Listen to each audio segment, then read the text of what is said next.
Yeah, it's right. Spell your last name, first name, and middle initial. Last name is Lauer, Lauer. First name is Thomas. Middle name Justin.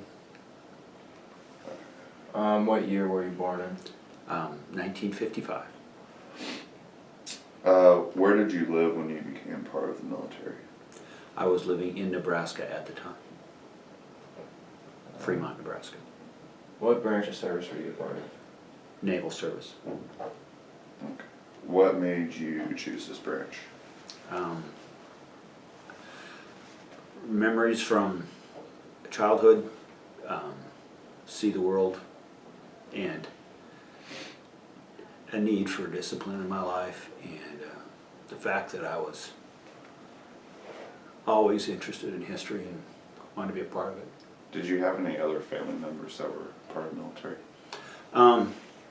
Unfortunately, my dad could not join the military during World War II. He volunteered for the Marines right after Pearl Harbor, and then was drafted later, but each time he was refused because he had very poor feet, medical reasons. But I had numerous uncles who served, and one particular was in the North African invasion, World War II. It was very much a part of my family life. Were you a volunteer then? Yes. When did you first start your service? December of 1974. Where was your basic training at? Great Lakes, Chicago, Illinois, just north of Chicago. Where was your advanced training after your basic? Also at Great Lakes. And then what were your training experiences? There were many that were very, very, I mean, you really do transition from being a civilian to being a sailor. And some of the more memorable ones were going through damage control training and firefighting training and all those things that are, you know that they're there, but when you experience them, it's a different thing altogether. Being in a compartment where water is rushing in and your job is to stop the leak, and all the different things that you have to try to find to stop that leak. Can be mattresses, can be wood that just happens to be there. I mean, all these things that go into it that you don't really think about as someone on the outside, and you get to appreciate what happens. How long is basic training? My basic training was 9 weeks, and and I was just looking through my records, and my A school was from late March to early June, so I don't know, 10 to 12 weeks, somewhere in that neighborhood. What was your job when you began military service? My civilian job or my military job? Civilian. I was a sales clerk at J.C. Penney's. What was your military job? My military was operations specialist. It's basically radarman. We would track air targets or not air targets, but aircraft and surface ships. Two different types of radar, and two different tasks within those. And then within that, there was also other jobs within the Combat Information Center, which is where my general quarter station where I served my watches. Everything from radio traffic to plotting aircraft on the aircraft's monitors, not monitors, but the screens. There was the seaman would be on the other side of the glass, so you'd have to write backwards so the people on the front side could read it, which was, when you think about it, it's kind of it's a different process altogether. Very interesting. I mean, there's I don't want to make it sound like it was rocket science, but it was it served our purpose. We were there to make information readily available to the decision makers, to the officers and the senior enlisted. Where was your first assignment after advanced training? USS Leahy, missile cruiser in the Mediterranean. Did you go anywhere else after that? Yes, I'm pretty fortunate. I spent a little over 2 months in the Mediterranean with the ship, because my ship was already on its med cruise, so we came back after a couple months I was there. I mean, the whole ship itself was there for, in the ballpark of like about 6 months, and then came back. So we came back to Norfolk, Virginia. That was our home port. And then after we were there, we got orders to go to the Pacific, because our station was changing. So I got to go through the Bermuda Triangle, which was very interesting. I mean, and I enjoyed being at sea. I didn't always enjoy the Navy, but I enjoyed being at sea. Yeah. And go through, and I went through the Panama Canal, and went through up the West Coast, and then when we got to San Diego, we were there for a little bit, and then we were assigned to test electronic gear for a contract that was going to be let. There was 2 different types of electronics that were being tested. For the Hughes Corporation was one, and Raytheon was for another, and I think they're actually merged now. But and it was I'm pretty sure it was probably an air type of air warfare thing, and we did that for 6 or 7 months, and then went into dry dock, and we were in dry dock for, the ship itself was in dry dock for right about a year, but before the ship got out of dry dock, I was discharged. My time was up. Was there any wars going on when you served? The Vietnam War was still, the peace treaty had been signed in January, but it was still going on. It was just that our involvement was, we were not supposed to be at war, but we were always the backstop for the South Vietnamese. And when I was in A school, it was when Saigon fell, and North Vietnam took over. And so, yes, the Vietnam conflict was still going on, though our part in it was very, very limited. And so it was over once Saigon fell. It was over by the time I got to the fleet. How long did you serve in the military? I served 2.5 years, just under 2.5 years active duty, and then 2.5 years reserve in the Naval Reserve. And then after my Naval Reserve, I was going to college, and I then joined the National Guard for about 8 years. What was the reason for you to get out, or was your time just up?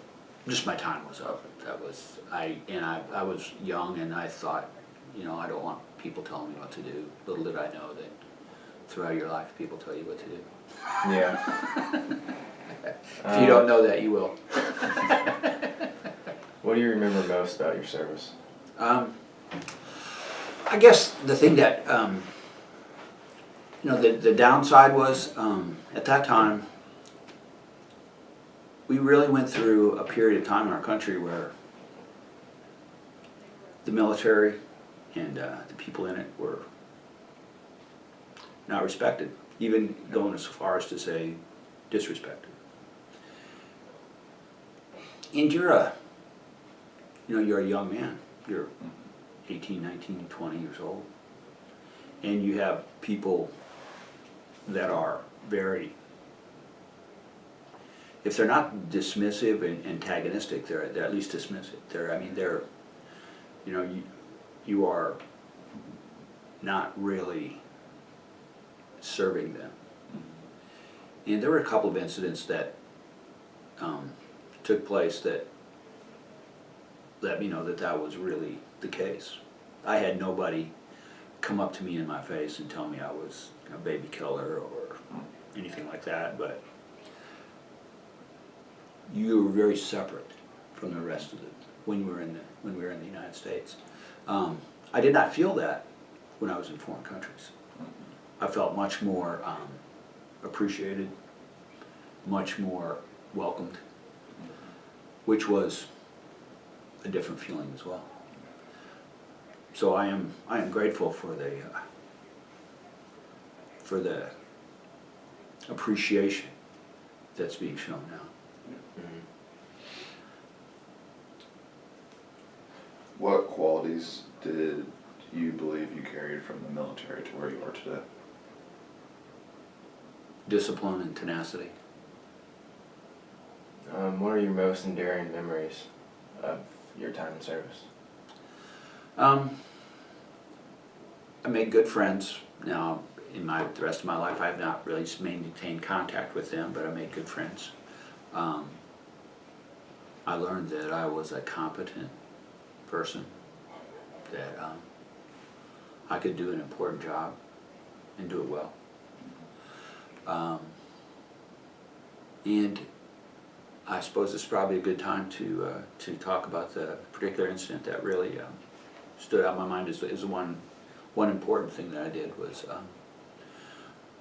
we were in the Pacific testing gear, electronic gear for this potential contract, and a mayday came out, which was a ship in distress, and it was a very small.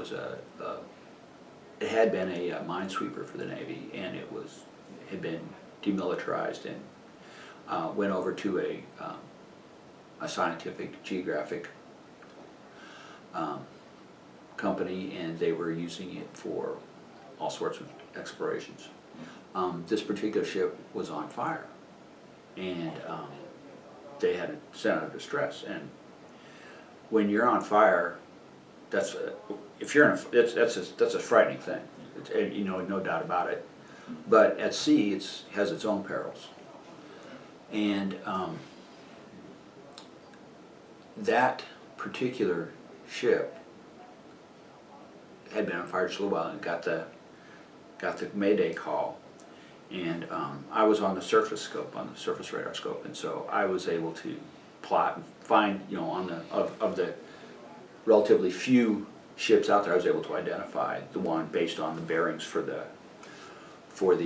call that came out. I was able to identify and plot the ship and give the ship's course to that ship. And so we went out and went to them pretty fast and got to them, and there's an account of it by one of the members of the crew on the internet that in prepping for this, I went out and just did a little bit of research on it, and the guy was shortly after 9/11. He recounted this, and it was a pretty intense thing for those guys. They were on fire, and our ship got there and was helping with fire. The Coast Guard got there with two different smaller cutters. Ours was the largest ship there. A freighter tried to help and they couldn't do it. But our ship, our fire control team got on board and fought the fire. And I didn't realize how long it was, but the guy in there said it was for 9+ hours. And we were never able to put the fire out. We'd put it, get it to subside, and then it would flash back. And so eventually we ran out of all of our material to fight the fire, and so basically had to have I should say immediately when we got there, we took all the crew off, and then they went on. I did not take part in the fire. I wasn't part of the firefighting team on our ship, but our guys did. I spent a long time there, and we never really put it out. And so they had to eventually just leave it. And I didn't realize that time, but one of the crew members there said that we scuttled the ship and that we put a charge on the ship to sink it. And it was very interesting for a young man who was kind of unhappy with the Navy at the time. It was very interesting to see a ship in distress that you couldn't help, and to see it on fire and sinking as you go away. Surprised me how I felt about it, how sad that made me, because I never would have expected it. But it was, I'm sure it was the part of me that loved the Navy, loved being at sea, loved ships, and just to see it going away was it memorable for me. What made you unhappy with the Navy at that time? I was young. I mean, you just when you're young. I mean, you think you know how the world works, and you think you have everything figured out, and all these people are just trying to make your life miserable, and it's really not. You know, they're living their life, they're doing their job, and that was the story for me. Is I did not have an appreciation, just simply the life experiences I had didn't let me do that at that time. Is there anything else that we didn't talk about that you want to add? Oh, just I have very, very, very much enjoyed my time overseas. And it's not that I didn't enjoy my time in the States. It's just that I felt more appreciated, more appreciated and more welcomed. In even foreign languages. I visited a lot of ports in the Mediterranean, and a lot of ports going down to transitioning to the West Coast, going through the canal. Those were very life-affirming experiences, and I was very happy that the Navy allowed me to do that. So being in the foreign areas, did most guys know the language of those countries, or is it? Very few. I used some of my high school Spanish to talk to. One of the guys I got on ship. I got another story to tell you too. One of the guys that I got on ship with, they got on ship at the same time I did. We were not in the same class, but we were in our A school. But we both got onto the ship at the same time. I made friends with him, and we went out and we met some local girls from Barcelona, and so we would try to speak Spanish, and they were much better at English than we were Spanish. So I tried, and Bill didn't have a lick of Spanish in him, so it was I was trying to talk Spanish, and so we talked a little bit, and pretty soon we just ended up speaking mostly in English, and really enjoyed it. At that time, Franco was still the dictator of Spain, and that was a very interesting experience too. I was in Barcelona, and we were walking across. We were walking downtown, and we were in front of this big government building, and everybody was walking around the square that in front of the building. And I, being 19, this is stupid. Let's just go. So I started to walk across, and I don't remember if Bill was with me or there's somebody with me. I don't remember. We're walking across, and Bill took off the other one. I said, "I'm going." And all of a sudden, there were two Spanish military in front of the building, and they each had, military weapons. And I took a couple of steps, and they slapped the guns. What's going on? I kept walking.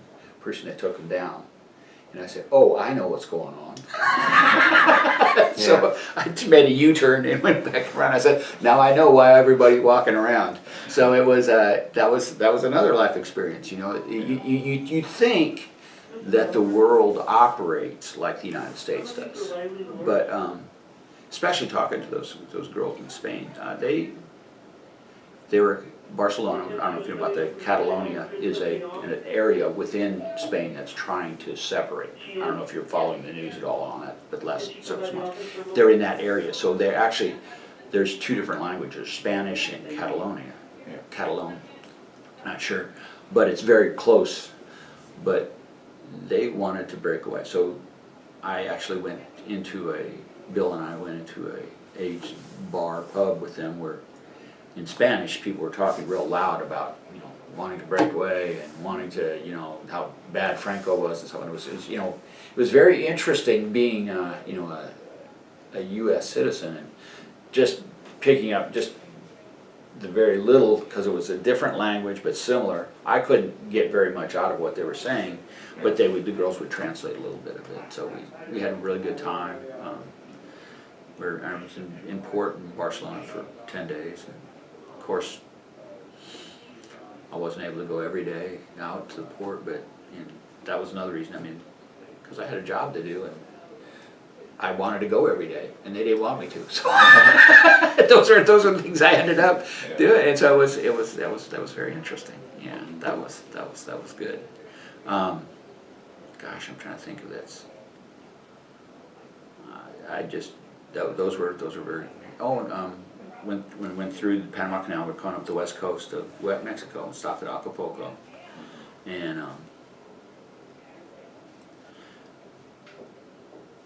met some Canadian girls and spent some time with them and communicated with them for a while. I mean, it was very interesting in that I was able to have more of a social life going port to port than I was ever able to have in the U.S. And it all had to do with